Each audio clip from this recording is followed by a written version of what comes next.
Welcome back to another video on the channel. The 2021 Women's Australian Open is really starting to heat up and we are approaching the business end of this tournament now. The top seeds are looking really impressive when you look at the likes of Serena Williams, Garbine Muguruza, Naomi Osaka, Ash Barty. They're all playing very, very strong tennis and I think we're going to have some brilliant matches in the second week of this event. The big news overnight was certainly that the defending champion Sofia Kenin is out. So Kenin didn't come into this tournament playing very well. She wasn't great in Abu Dhabi. She lost in the warm events in Melbourne, but I did expect to see a better Kenin when defending a Grand Slam. That hasn't been the case. She struggled in the opening round and didn't play at all well last night. And after watching a press conference, it was clear that she's just not happy with the tennis at the moment. She's not happy with how she's playing on court and going into matches. She's just lacking that consistency. Fight and overall game is nowhere near where it was. I thought she was outstanding last year and winning this tournament. In particular, mental strength was brilliant for a player of her age. She performed her best tennis in the biggest moments, which separates you from being a champion and not. And she just hasn't found that this year. She doesn't look to have the same intensity on court, the same confidence, and the game unravelled pretty quickly and it was a matter of time before she dropped out of this tournament. I'm sure she'll be back. She's still a very young player. She just needs to find that consistency again, and that spirit on court that sees her win matches. But it was Kanepi that marched on with a very good performance to face Donna Vekic in round 3. Another top seed that dropped out was Bianca Andreescu. After her year-long layoff, it wasn't much of a shock in my opinion. I did say in my tournament preview that I thought Andreescu would maybe get to the third or fourth round, but after a year-long layoff, it's very difficult to play these players and win who've been playing tennis consistently.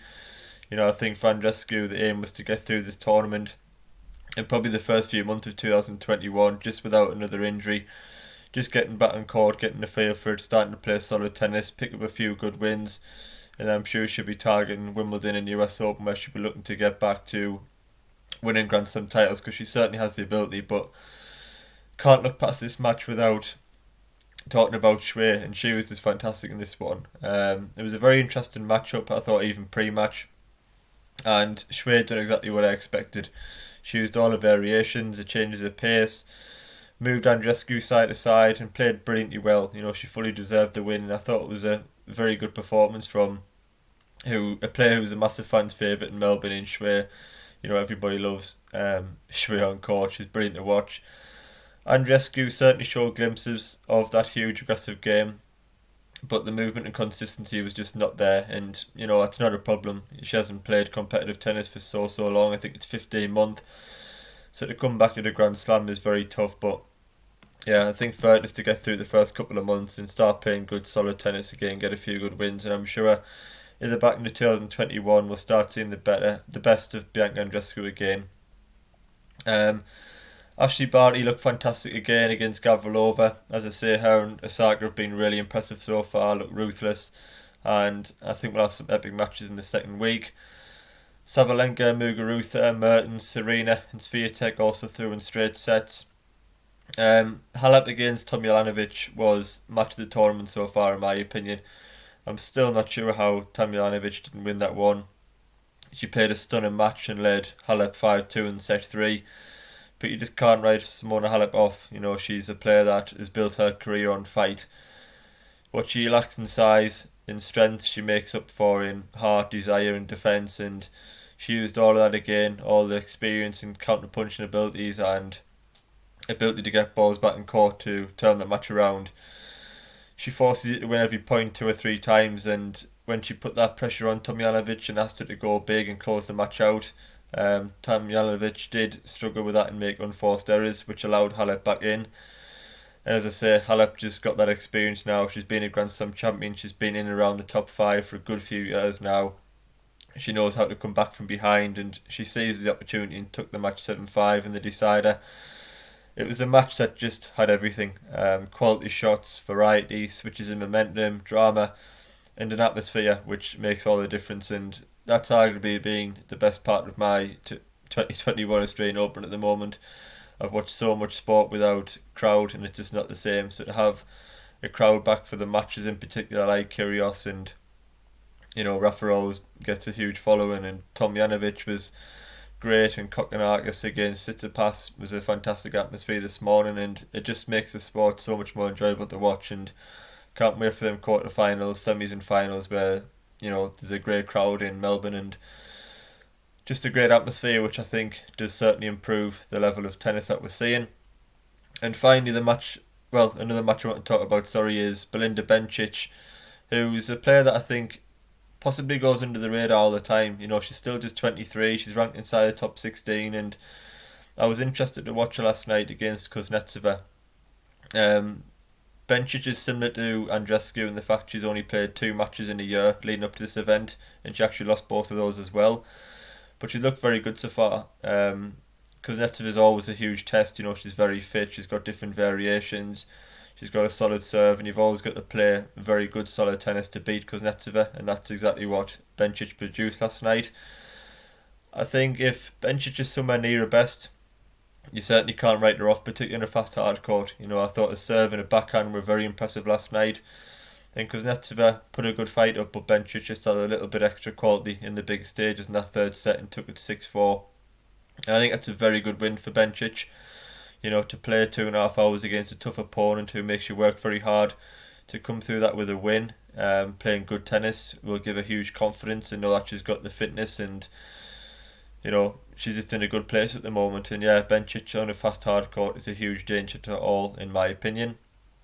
And finally, the match that I've just watched before recording this, a very high quality match between Elina Svitolina and Coco Gauff. And just starting with Gauff, we all know what Coco Gauff's done in the past. A 16-year-old that has defied the odds, really, making that run at the US Open and Wimbledon. And I'm fully on the Coco Gauff hype train. I think she's a fantastic young player that will continue to improve. She's got a great serve for age, all the shots, and I think as she develops with maturity, experience, and puts on strength over the years, and I think we've got a fantastic future player in Coco Gauff. And she certainly didn't disgrace herself this morning against Elina Svitolina. There was only 2 breaks in the match. Svitolina, we know, is a very high quality player, got fantastic technique on all shots, very consistent, top 5 in the world. Svitolina served fantastically well this morning. She was aggressive, she painted the lines, and she fully deserved the win over Coco Gauff. But Gauff served very well as well. Only 2 breaks in the match, and it was just high quality throughout. Some very nice points at the net as well. And Gauff can be proud of her performance at just 16 years old, and I'm sure both players will have a very good 2021. But it was Svitolina who progressed, and the big question now for Svitolina is, can she go to that next level? We've seen her reach quarterfinals and win WTA events, but at Grand Slam she's never quite had that extra quality to reach a final and win a Grand Slam. And I think she's got all the ability in the world, and I just think it's a matter of time before we see Svitolina win a Grand Slam. Perhaps that will be this year's Australian Open. So next round it really does start to heat up. We've got Kudermetova against Simona Halep, which is just a fantastic matchup. Kudermetova's in fantastic form. Reached the final in Abu Dhabi. She's got a huge aggressive game, very clean ball striker, and Halep again will need to be at her absolute best. At a brilliant defensive best, running down every ball, counter punching. I'm sure Kudermetova will be looking to hit winners and take risks, and that'll just be a fantastic match. Kudermetova at her best can probably hit through the defences of Halep on this fast hard court, but if she doesn't quite hit the straps and makes unforced errors, then that match is on Halep's racket. So that's a match I'm definitely going to be watching, and it's a real 50-50 in my opinion. Naomi Osaka against Ons Jabeur. Talked a lot on this channel about Ons Jabeur. I'm a massive fan of hers, very unorthodox, plays some brilliant slice drop shots and backhands, whereas Naomi Osaka was my favourite for this tournament and has looked at her ruthless best.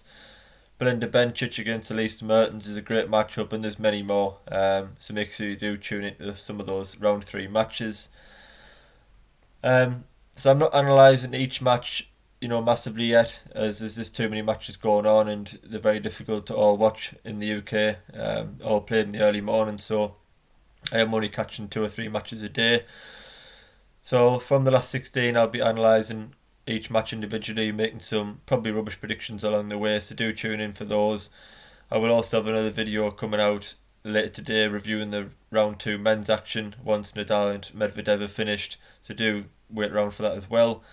So if you have enjoyed this video, please like and subscribe, as there will be a lot more content coming in this Australian Open and for the rest of the year.